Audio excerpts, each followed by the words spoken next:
Olá! Seja bem-vindo ao nosso canal Outra Via.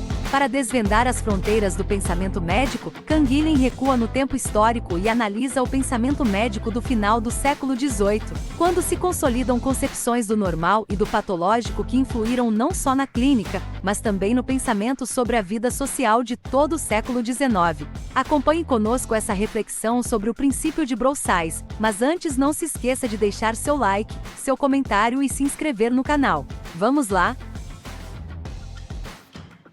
Broussais procura mostrar como o debate em torno desses termos refletia profundas modificações em curso naquela época. Os médicos se viram estimulados a abandonar os paradigmas anteriores e a levar os métodos e princípios da ciência moderna em construção para o campo da medicina, pois foram fortemente atraídos pelo racionalismo e empirismo emergentes. Preocupada em se alinhar aos postulados da mecânica clássica, a medicina adotou a metáfora da máquina universal, para descrever as leis de funcionamento do organismo vivo.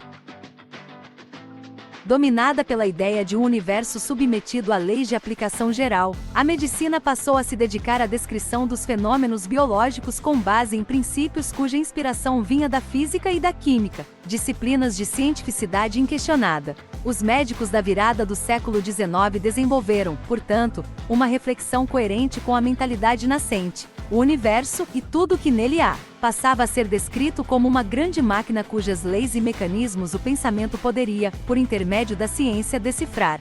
Assim como no campo da física, a ciência moderna se definiu na medida em que foram unificados sob uma mesma teoria os movimentos naturais e os movimentos violentos aristotélicos. Também na medicina moderna nascente erigiu-se o objetivo de unificação das leis da vida normal e da vida patológica.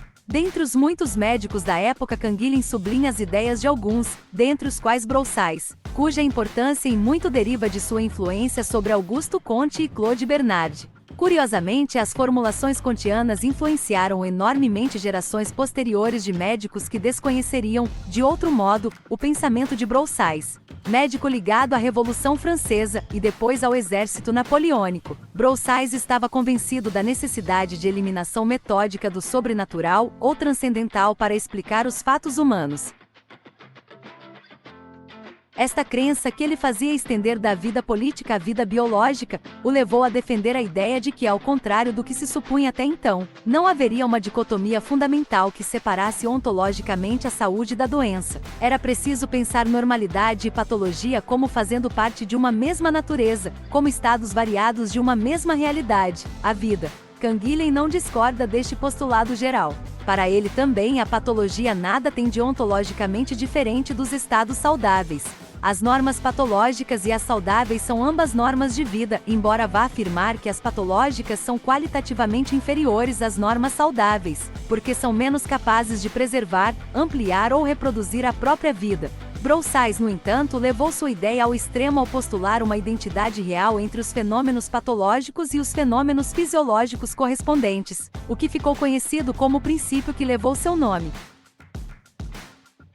Com isto passou a afirmar que o único elemento de diferenciação entre o estado normal ou fisiológico e a patologia era o excesso ou a diminuição daquilo que para ele era a característica primordial do fato vital, a excitação. Para Broussais, a vida no organismo é sempre uma resposta às excitações exercidas sobre o organismo pelos ambientes em que ele se encontra. Assim, constatar a hiper ou a hipoexcitação dos órgãos e tecidos seria o suficiente para explicar as variações entre a saúde e a doença. Patologias seriam essencialmente, deste modo, modificações quantitativas objetivas de um estado básico da vida. Para Broussais, portanto, haveria uma continuidade entre os estados de saúde e doença, sendo a variação entre um estado e outro apenas de grau ou quantidade, e não de qualidade. Os fenômenos da doença e os fenômenos da saúde seriam coincidentes, um sendo uma espécie de prolongamento do outro, diferindo apenas no que diz respeito à intensidade, para mais ou para menos do fenômeno vital. Na patologia nada haveria de novo, de insólito ou de criativo. Comte descreve assim a concepção de Broussais: o estado patológico em absoluto não difere radicalmente do estado fisiológico, em relação ao qual ele só poderia constituir, sob um aspecto qualquer, um simples prolongamento mais ou menos extenso dos limites de variações, quer superiores quer inferiores, sem jamais produzir fenômenos realmente novos. Canguilhem se opõe inteiramente a essa tese, e é confrontando-se com ela que ele constrói sua análise sobre o normal e o patológico.